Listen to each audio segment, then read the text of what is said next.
record straight. You and me, we ain't nothing alike. Let's set the record straight. Those words you say, they hold no weight, they like. Let's set the record straight. You'll never break the... Hello everyone and welcome back to another Diecast review. Today we have a pretty special diecast. This just looks like your ordinary Noah Gragson car, but this is a race win, believe it or not. This is one of four in two different ways. We'll kind of get to that in a little bit, which I'm sure you guys already know. So, one of four for a 4 in a row streak that Gragson kind of went on in 2022. He did get 8 wins overall for the Xfinity Series, but he did have 4 of those in a row. So that was pretty cool to see. Well, see him do. I didn't see it in person. So there's 2 different variants of this car.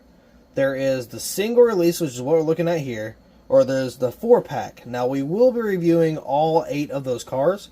The 4-pack is more of a review of the package itself, because we're going to individually review just the single releases of all 4 Noah wins, and then we'll get to the box and kind of review those 4 cars, kind of do a little glance over and all that fun stuff. So, yeah, this one, you're going to see a lot of Gragson coming up soon, which I know some of you Gragson fans are not going to complain at all. I wouldn't either.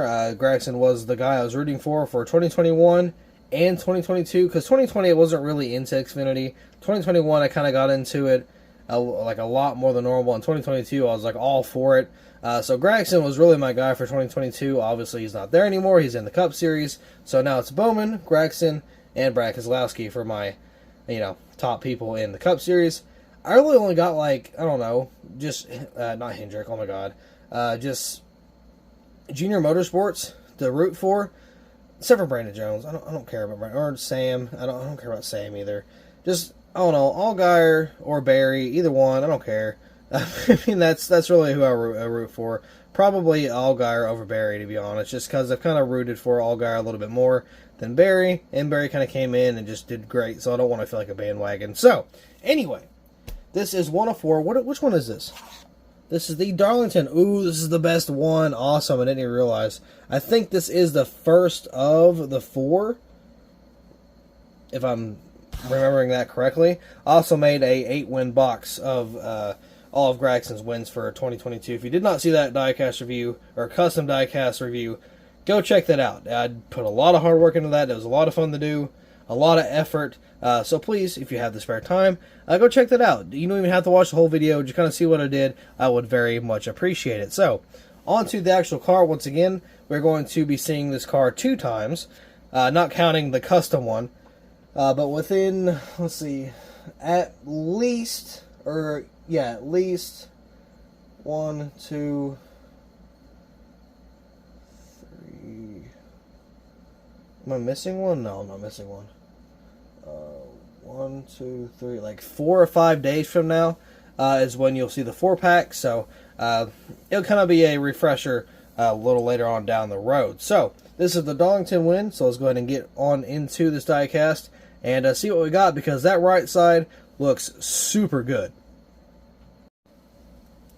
Here's the diecast out of the box, and another reason I'm really glad that they made these cars for 2022, like the race wins, is because they're actually accurate. Now, if you don't remember, Lionel kind of got a little lazy on us and pretty much just re-sent out the 2021 cars. So the difference between those, which really wasn't anything, the banner was black in 2021, now it's purple in 2022 and 2023, and I'm assuming, so on and so forth. And the Xfinity logo on the side was red, and then of course they turned it to purple in 2022. So 2021 is red, 2022 is purple. So when they released the 2022 car, it had a purple banner, which was good, but it had the red Xfinity on the side. So really all they did was slap the banner on the new or the old ones and send it out. That's really all they did. Not to mention, it was missing the 50th anniversary logo for Bass Pro Shops. So it was even more of a dead giveaway that they literally just had a bunch of Noah cars that they could just resell, and that's exactly what they did. Now, there was something that was going on.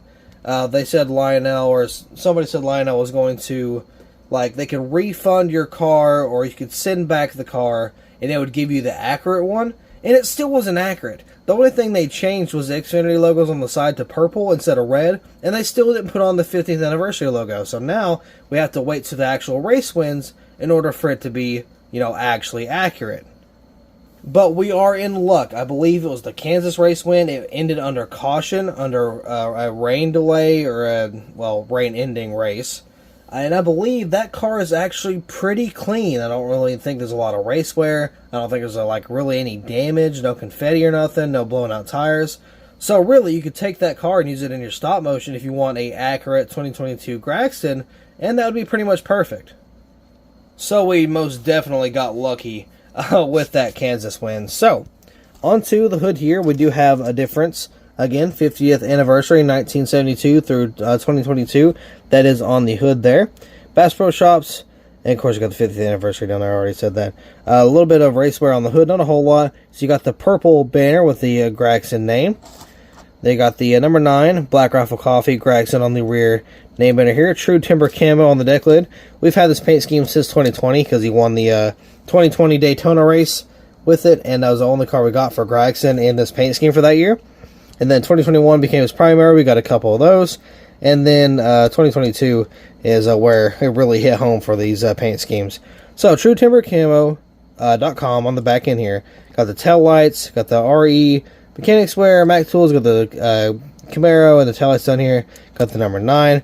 Over here, this is the good part, ladies and gentlemen. This is what you want to see. A big old scrape. I don't remember how it happened, but I'm pretty sure he was fighting for the lead. Did a crossover move, got up in the wall, and still managed to pull off the win. So it was a pretty cool win. Nonetheless, you can see that stripe just all the way down the side. A really good wall hit there. Black Rifle Coffee Company got some. You can see where it actually was supposed to fold. Got some raceway around here. Of course, that's where he shredded the tire. Flung all that stuff around. Cut the quarter panel. All these tire marks here just from the rubber smacking the car.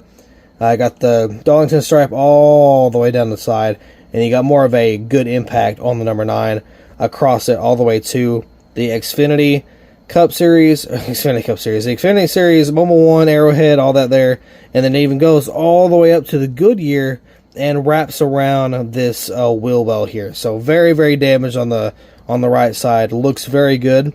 Bass Pro Shops, American flag, Excelta, a cancer awareness sign. I don't know what it's for or what kind or what type it is because they got blue, pink, yellow. They got a different color variety, and I'm not really too sure which one is which.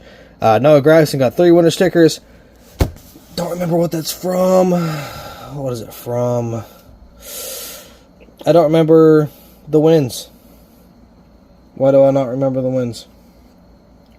I don't know, but it's there. I got Safety Clean, whatever that is, Miller, SEM, and Junior Motorsports. Then I got the front in here.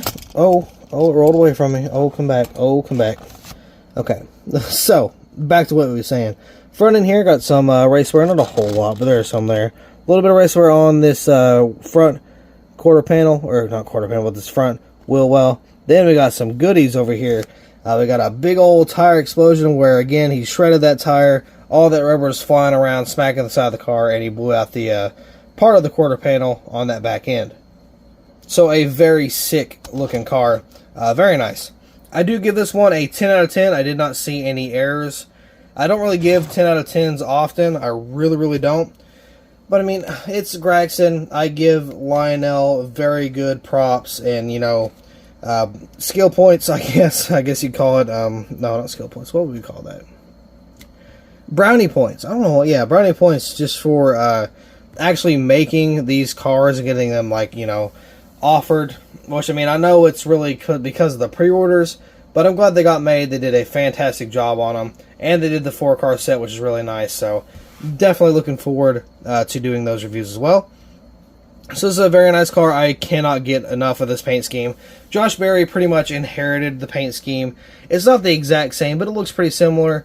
But yeah, so we get most of it, but I just don't think the number 9 and the Bass Pro Shops camo Black Rifle Coffee goes together better with anybody else than Gragson. I mean, it's iconic now. This is going to be a classic paint scheme. It's going to be a well-known paint scheme for a while. I think Gragson was a perfect fit for not just the numbers are not really anything, but the car, camo, Bass Pro Shops. He's that country guy, freaking mullet, beer drinker. It suits him. It really does, and it looks awesome. And he definitely knew how to just destroy the car in a race-winning fashion, blow out the tires, and just do a fantastic job. So with that being said, I do believe that will be all for this diecast review. So thank you all so much for watching. I really hope you all enjoyed, and I will see you in the next video.